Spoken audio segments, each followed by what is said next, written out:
Welcome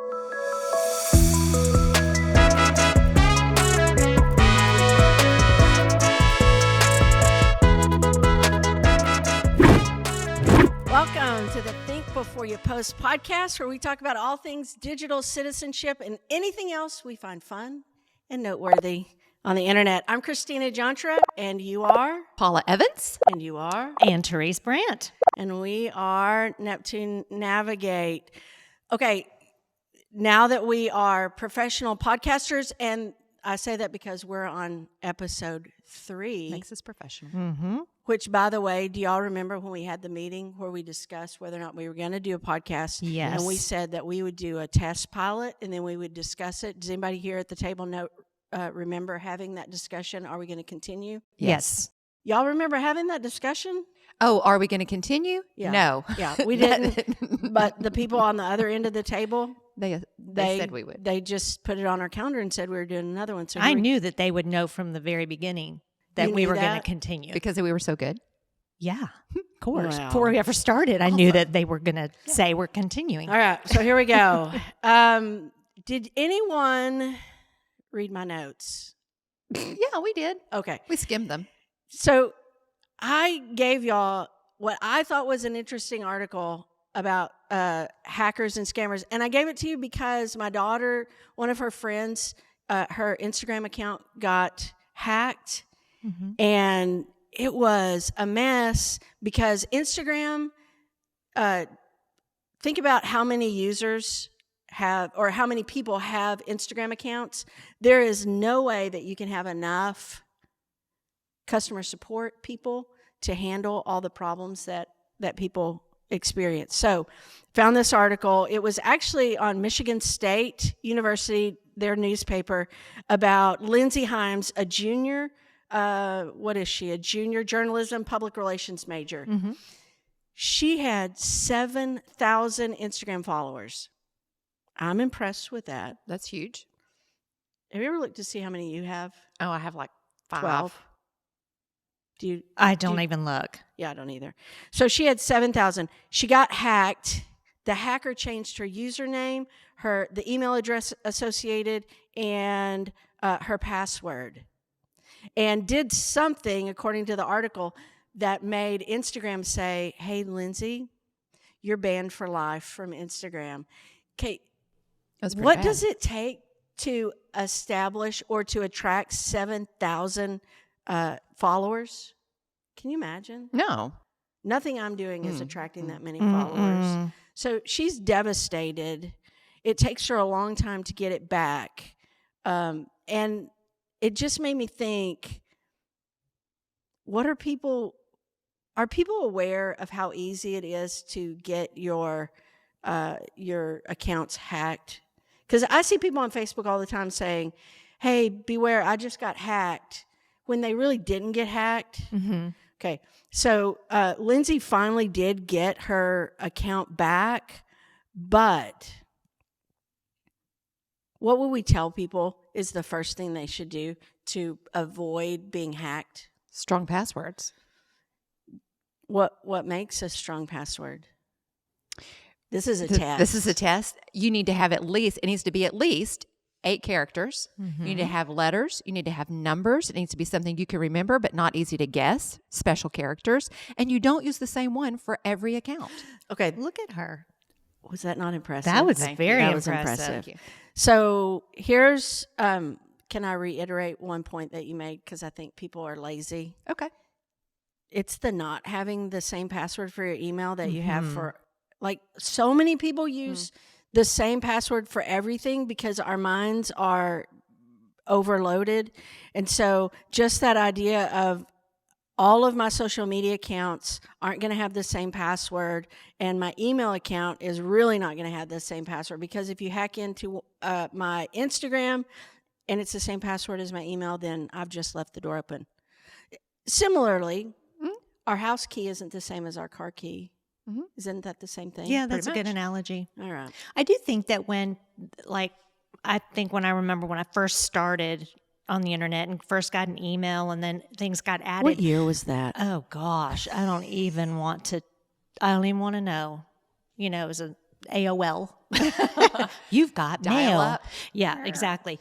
But Did you really have an AOL account? oh yeah. I had one too. I did not. Oh yeah. Okay. So it was kind of the idea that you viewed all of those things as very separate.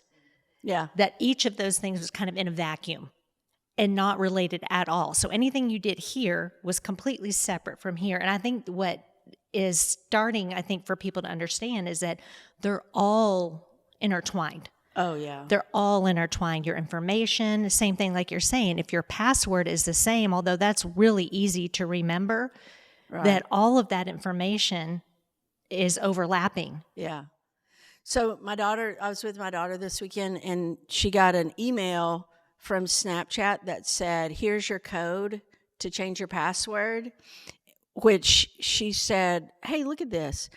The funny thing was she had deleted Snapchat several weeks ago, and so it clearly wasn't her. So she said, what do I do? And I said, well, even though it's not you, I think you should go ahead and maybe change your password. She goes, yeah, because it was a really lame password. So she changed her password, which is what Snapchat said to do. The interesting thing is I looked at the email. I do think it came from Snapchat, because they'll do that if you try to change your password. And so she changed her password. And then we had this conversation where she goes, my email password is the same one that I've always had, which meant she got that account when she was in junior high. And I'm looking at you, Paula, because maybe you were her teacher at that moment. And sixth graders are not known for creating the most solid, secure, strong password. Exactly. I can remember, do you remember this with our sweet little guy? Do you remember who I'm thinking about? I'm not going to say his name, but his first name was a last name. Uh-huh. And it started with a W. Uh-huh. And he couldn't remember passwords to save his life. And we sat at your desk trying to think of combinations that for he him. could remember. Sweet. Yeah. Which is a big thing with passwords. It's got to be something you can remember. Right. Or use a password manager, which is what I do because I can't remember. Anyway, so my daughter says, I think I should change my email password because it's the same one I've had since junior high. And she's never going to listen to this, so I can say this. It was a portion of her name and the year of her birth. Which is a common thing to do. In junior high, because you can remember your name and the year you were born. Or if you play sports, the number of your jersey. Or Yeah, you're the mascot of your team and your jersey number. So none of those are good, secure, solid, strong passwords. So she did change it. And she did another thing, which I like to have Paula explain what this is. She also set up on both two-factor authentication. And we didn't go over this yesterday when we were talking about what we'd talk about today. Hey, Paula, can you explain for the people listening or watching on the YouTube, what's two-factor authentication? Why are you picking on me? So two-factor authentication. Hard to say. Easy to do. Easy to do. That's right. All you're doing is you're putting in security questions so that when you put in your password, it's going to basically ask you a question. No, it's going to give you a passcode that you have to put in. two-factor means there's something else involved. Yeah. Your the international symbol for telephone, like your phone. Oh, it's going to send you a text or an email. That's what you're asking. Exactly. Gosh, just speak English. Okay, sorry. So you set it up where if you're going to change your password, it's going to say, yes, you can change your password, but we're going to send a code to something else, like your cell phone, give you a code. So if you don't have the cell phone, you don't get the passcode. You don't get the passcode. So it makes it harder for hackers to hack in and get your information. So, okay, question, as I'm thinking about it, because you bring Question and answer time. Okay, you bring up a point. So when you set up an account and it gives you the security questions, like your mother's maiden name and all that business, how is that different than two-factor authentication? Two-factor means, okay, so if you're answering a question, a security question, you're doing that on this one device. Let's just say my iPad is right here, and I want to change my email password, and it asks me my security code questions. I can do all of that right here on this one device. What the two-factor authentication does is you're going to have to need another device, another separate like your cell phone, which the hacker, if they know all your security questions, and how are they going to get all of your security questions? Where do From your Facebook. From those stupid Quizzes. quizzes on Yeah. Facebook. People, Yeah. stop doing Yeah. that. That's why they create those quizzes, so they can get all of your mother's maiden name, your first pet, Yeah. your Don't ever do the those. street you lived on, growing up, all those. Your favorite hometown, color, your yeah. pet's name. All of that. You hand that to them, so they don't need a second device to get in. So two-factor just complicates everything for the hacker. People don't like to do it because it makes it more difficult to change passwords and to log in on other devices, but it is Okay, a I secure have one thing to more do. question on this, because you said you use a keeper. I use a keeper. A keeper. That was my dog's name. He Sorry, died. okay. You shouldn't be Don't telling say people that. that. They can use it against you. Oh, true, but it wasn't my first dog. Okay. And usually the security question is, what was the name of your first Okay, dog? go Whatever. ahead. Yes, I use LastPass, a password manager, not a password keeper. Password manager. Does it not? Are you not a little weary if all your passwords in one place? I have. I'm not actually. So LastPass, they encrypt everything, and they're constantly encouraging me to do a security check on my passwords. Like if I use a password or if I log in somewhere, sometimes I'll get a pop-up that says, "Hey, Christina, honey." They don't call call you me honey. You've used this password for 2 years. Time to change. Time to change. Oh, that's good. And so it's that constant, and they create really difficult passwords if I want to use them. They're passwords that I would never be able to memorize.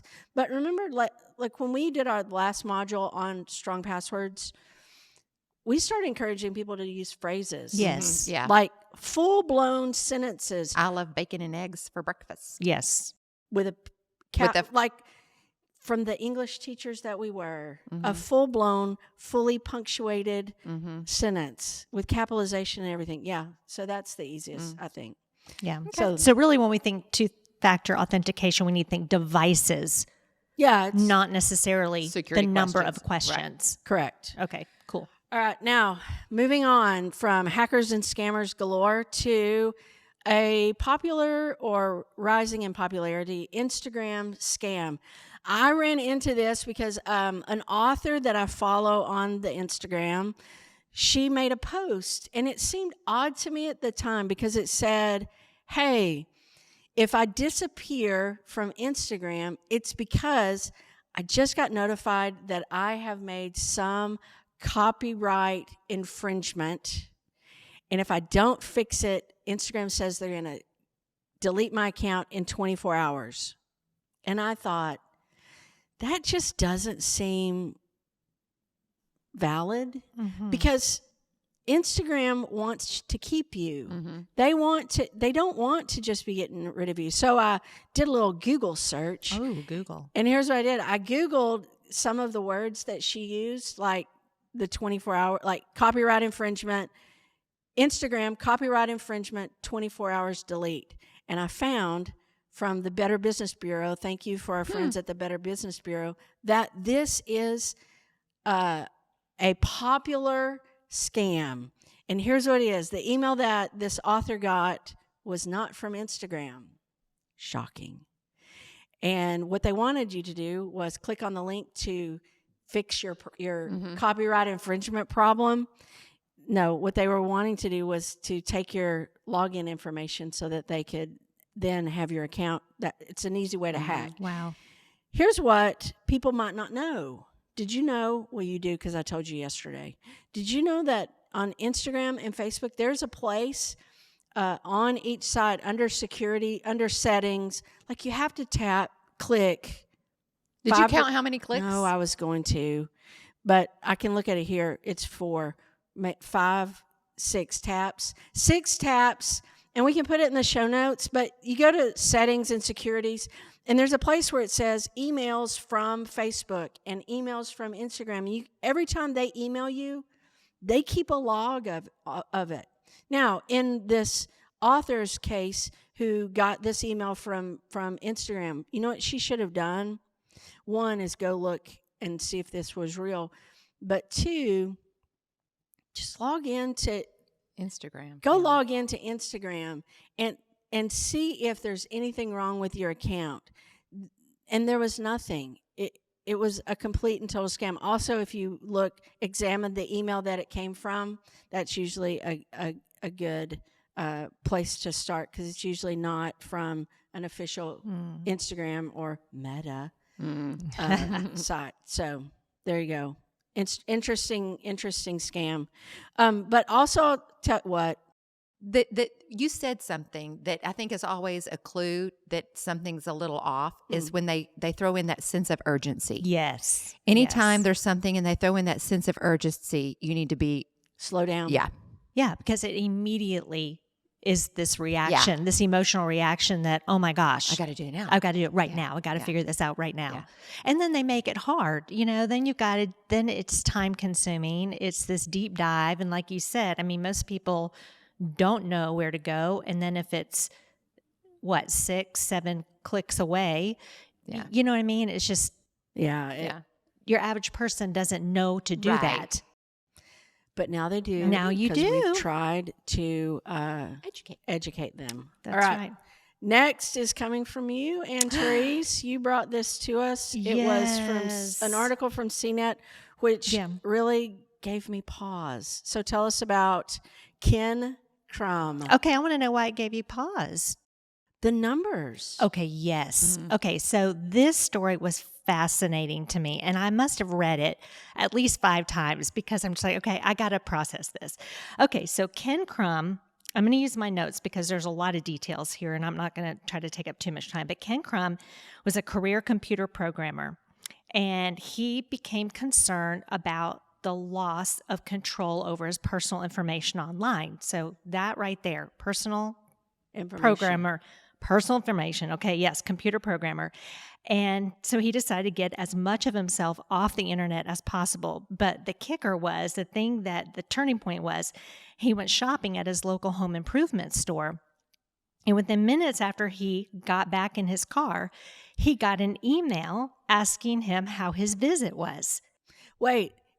And as I recall, because I actually read the article 3 times to your 5 times. I guess we're slow processors. He didn't buy anything at the big box store. No. He just walked in. He went in. And came out. Got an email, like you think of it like a survey, I guess, when you get surveys, asking him how his visit was. And it made him immediately think that they are tracking his location on his phone. Who they is. And so they knew that he visited their store based on nothing more than him walking in and walking out. So it's kind of freaky. It sounds like a movie, So here's what he did. And so I thought these were really good points to bring up, that it was very eye-opening to me, but also I thought this is really good information for everybody. But here's what he did to protect his online privacy and guard himself against data brokers. I had to look into this whole concept of data brokers, which was really interesting. First thing he did, he switched to DuckDuckGo. He left Google. Left Google behind. And DuckDuckGo is a search engine that promises to protect user privacy. And he paid for a subscription to DeleteMe, which is a service that helps people remove their information from databases. So first thing, no more Google. Started using DuckDuckGo instead, and then bought a subscription to DeleteMe. So he's committed enough to pay for protection on that. And then when he signed up for DeleteMe, here's the part that kind of freaked me out. I know we talked about this. This is one of those that caught your eye too. DeleteMe showed that more than 200 data brokers had collected personal pieces of information about him. The data included his name, his address, emails, phone numbers, along with information about his shopping habits and his purchase history. Now, wait, you go ahead. So DeleteMe found 200 data brokers, which when I saw that number, I was like, how many data brokers are there? Yeah. 540 data brokers exist today in the U.S. Yep. So almost half Had his information. had collected information about him. Yes. And say again, what were the pieces of information they gave about him? Information. And y'all, this is just a few things that data brokers can find. This is the other thing. I was reading more. It's scary. So it included his name, his address, his emails, phone numbers, information about his shopping habits, and his purchase history. So with that kind of information, what can you do? Oh, a lot. You can steal an identity. You could go to their home. You could, yeah. Yeah, and listen to this. This I thought was also interesting. So Axion, it's the industry's largest firm, okay, the data collection. They collect data on 5 million consumers, and they collect up to 1,500 different types of information per person. Mm. And data collection is a $200 billion industry. That's amazing. Companies are paying high dollar for your personally identifiable information, which leads to your point, identity theft, which is huge. And then the a Theft Resource Center report showed that 83% of people polled said they were unable to rent an apartment or find housing as a result of identity theft. There you go. So that's frightening. It's frightening. It's deep. It's not just, oh, gee, I've been hacked. Yeah. It's more than being hacked. Yeah. Okay. What we have to consider about Ken Crum and what he found out was, why does this matter to me? And what stands out the most is what you just said, that percentage. 83% of people polled in the Identity Theft Resource Center's report of 2021. 83% of people that they polled said that they had been unable to rent an apartment or find housing because of identity theft. That's astounding. Mm-hmm. That's more than, because a lot of people say, I don't care what they collect about me. I don't have anything to hide. Right. Well, yeah, you might not have anything to hide, but you do want to buy a car. You do want to get credit. Mm-hmm. You do want to buy a house or rent an apartment. That kind of stuff impacts you. Okay, go back to he walked into the home improvement store. He didn't buy anything, and they knew he had been there. So just so you know how that happens is people are always offering us free Wi-Fi. Wi-Fi yes. for everyone. That's one way it happens. So there was research done, it's been several years ago, on JCPenney's and I think Target and a lot of those kind of stores who were offering their shoppers free Wi-Fi. What they weren't telling people, and maybe they were in the fine print, but really at this age, who can read that? That if you got on their free Wi-Fi, they were tracking you through the store. They would have these beacons in the store that you couldn't see, but your phone could. Oh, gosh. And they were tracking you. And here's what they wanted to know. They wanted to know where you went, where most people went, and what was catching people's attention. You know, what would, as you walk through the aisle, what would catch your attention and make you stop and shop? So that was going on. There was also a hotel. I can't remember which chain, so I'm not going to, slander any of the big hotel chains. But one of the hotel chains on their app, you could do early check-in on their app. But if you did that, it was going to keep tracking you all through the town, wherever that hotel was. And so they were collecting data and then selling it to businesses in town of, what people were, how many people they had. Watch out, creepy. She's coming your way. But here's even more creepy. Everyone has a Facebook. Sure. Pretty much. We're at the age. Yeah. Everyone. Our people do. Our people do. Our mamas do. Mm-hmm. They post the recipes. Okay. Yes. They post recipes for things they will never cook. Exactly. Can somebody explain that to me? Gives them something to do. The mysteries of the world. Yes. No, here's what Facebook. So remember when Congress kept calling Zuckerberg to Washington to stand in front of all the cameras and they asked him questions? Well, you can go look on YouTube. One of the questions they asked him on one of the visits that he made was about shadow profiles. Anybody know what shadow? You ever heard that phrase? No. Yeah. Congress knew about it, which is shocking. They shadow profiles. So even if you don't have a Facebook profile, let's just pretend Aunt Terese doesn't like social media. She doesn't have a Facebook. In all likelihood, if you didn't have a Facebook account and you've never had a Facebook account, Facebook would have a shadow profile on you. They would know Aunt Terese Brandt of Tyler, Texas. How? So Congress asked, several Congress people asked Zuckerberg about it, and he stumbled through it, and you can watch the video. It's clear that they do this. So how do they get it first? You know, when you set up your account, they ask for your contact list. They want your contact. They want to know your people. So they're compiling that list. They know all these people that you have connections and contact with. And then you take pictures, and you might have pictures of that person that they can't identify yet, except they can because they've have a lot of that facial recognition software. It's creepy. Anyway, they start making these shadow accounts of people who you don't know. So one of the Congress people, as he was asking about shadow accounts, the way he proved shadow accounts exist is if you want to go in and get your data from Facebook, which they say you can do. One of the options is, I want my data. Then one of the options is, but I don't have a Facebook account. There you go. And then in order for them to deliver you your data, do you know what they want you to do? Create a Facebook account. Oh, wow. And so the congressman said to Mark Zuckerberg, do you see the problem we have with this?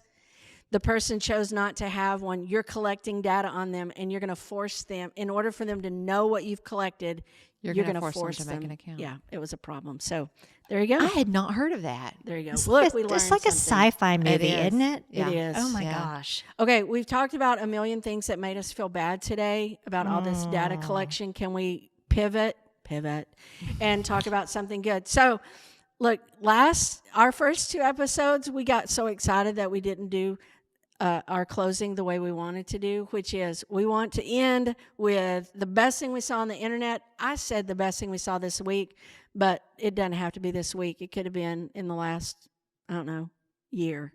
So I'll start, and we'll go around the table. So the best follow I have on Instagram is Joy Egrich Reed. She is a mom of 2. She and her husband were living in Portland, I think, in Washington State, and they moved several years ago to Paris, France. And I have just been watching them live as American expats in Paris. And y'all, she does the best stories. She's a great storyteller, but she owns a company called Punchline Agency. She's a literary and speaker agent. And I signed up to get her newsletter, and so occasionally I'll get advanced copies of books. So I got an advanced copy of this great book, which you've read, and we gave it to you. I'm reading it.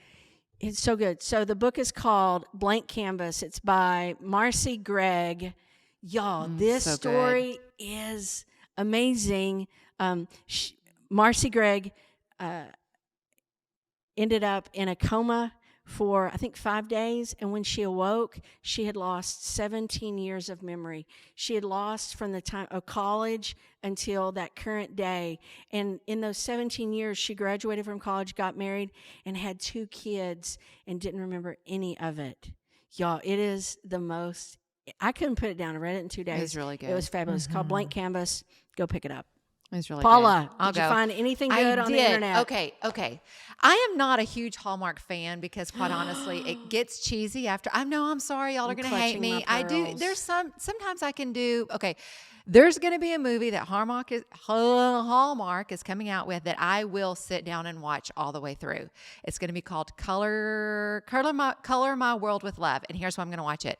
It's the first female lead with Down syndrome.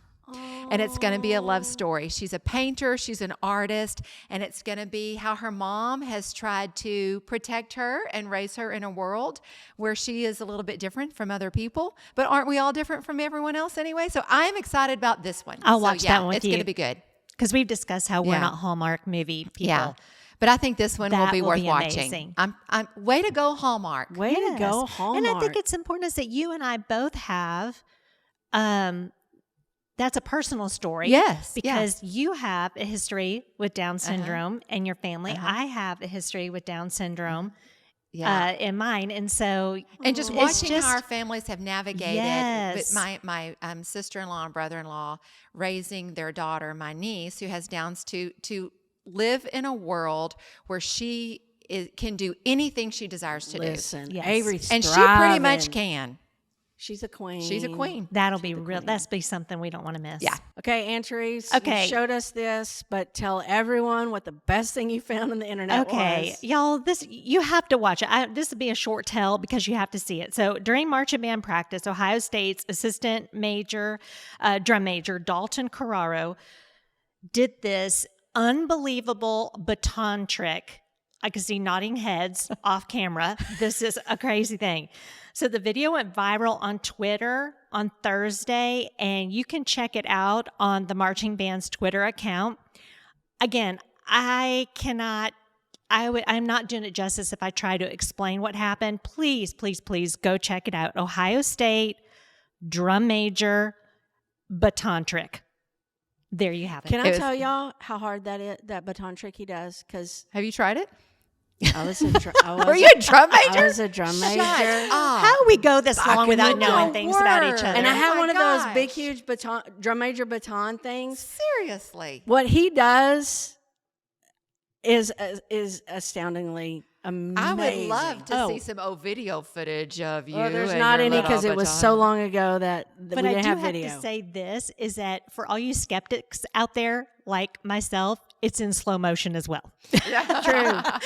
And that So was a you do have gift. that. Okay, so those were the best things we saw on the Yeah. internet.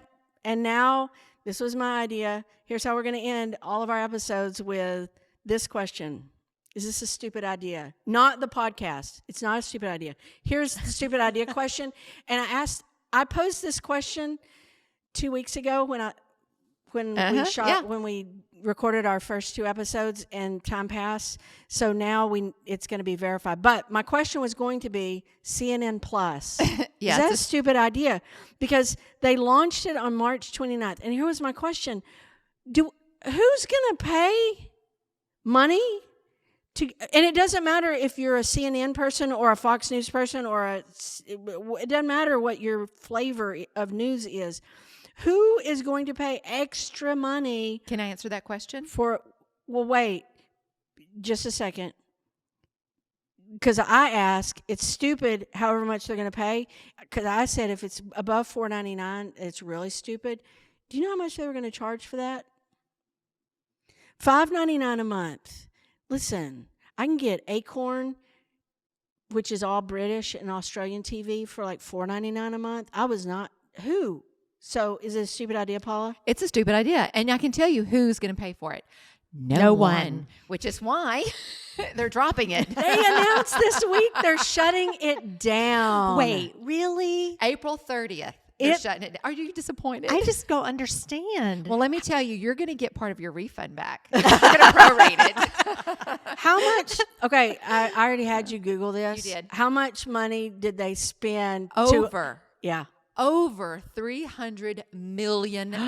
Stop it. Okay, if we had been math teachers, which none of us were, I would ask to do the math on 300 million and it lasted 30 days. Mm-hmm.